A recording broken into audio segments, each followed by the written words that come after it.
Just going to do some work down the back. So you're working down the back, you've got the bladder meridian, comes down either side of the spine, and then again wider between the shoulder blades. So a little bit of rocking to start off, just to loosen off the back. As you're rocking, you can see which areas are moving, which areas aren't. So you begin to see where there's tension held in the body. Of course, with one arm up, that's going to block the shoulders a little bit more. So just crawling down the back. It's another way of finding out where tension is being held.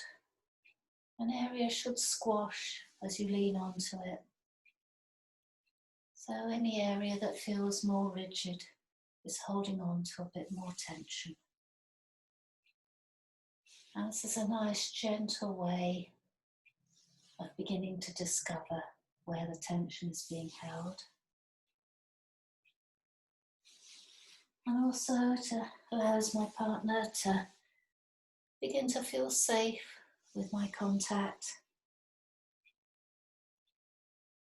to feel me interacting with their body, to allow themselves just to relax down into the floor. So hooking my hand on the hip and the shoulder blade, you get a nice diagonal stretch. And then from the sacrum to the mid-back, stretching the lower back. Just loosen off, relaxing the muscles. So working the bladder meridian, you want to start off from the flatter area of the back, somewhere between the shoulder blades. Each point is just either side of the hollows between the vertebra. So working down, just noticing if any of the points feel a little bit softer, if your weight is sinking in a little bit further, or if others are feeling a little bit more resistant, just not willing to let you in, and taking that all the way down onto the sacrum. So as well as working on the bladder meridian, you've got all the U points along the back. You've got the spinal cord coming down through the back, and then nerves are coming out at each intersection, going to different organs in the body. And there's little plexuses as the nerves come together. So as you work down the back, there's all the U points, and the U points are diagnosis points. So you may find there's just one point that is a little bit firmer, a little bit more resistant. Another point that feels emptier, a bit softer, you're sinking in a bit further. So paying a mental note of where those are, and that's giving you a diagnosis of which meridians that need working on.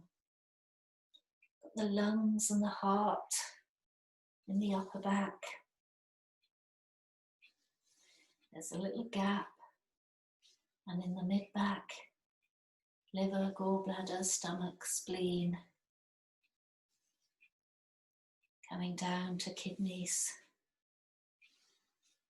small intestine, bladder. Somewhere in there was large intestine as well.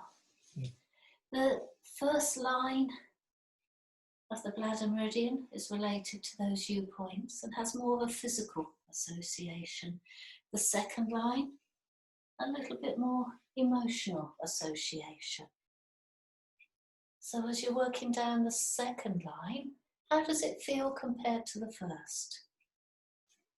If you noticed a point that felt a little out of balance on the inner line, does it feel the same on the outer line? So every time you're making contact with a person, it's giving you information. you're beginning to build up a clearer and clearer picture of what's going on with them energetically, what your focus needs to be. When we first start working on the back, we're more worried that we're putting our thumbs in the right place, that we're on the right meridian.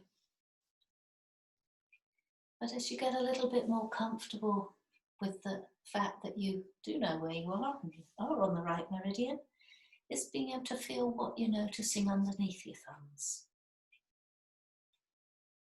How each point responds to the pressure you're placing on it. And if you've got a little chart beside you of all the U points, rather than counting your way down the back, which is a bit laborious, and then you get focused on the counting rather than feeling what's going on underneath. There's landmarks. You get past the ribs and then you find you're at the waist. And then there's the beginning of the hips. And then there's a couple of points down on the sacrum. You notice where the bottom of the scapulas are. So there's different landmarks as you're working along the back that you can refer to from your chart to know which of the U points that you're working on and which of them is a bit out of balance. And if the U point is out of balance, then those are meridians that are going to appreciate being worked on more. Whether they're full and holding on to energy, or whether they're emptier and need a little bit more supporting. Even just smoothing down the back, and where's an area that needs to be held.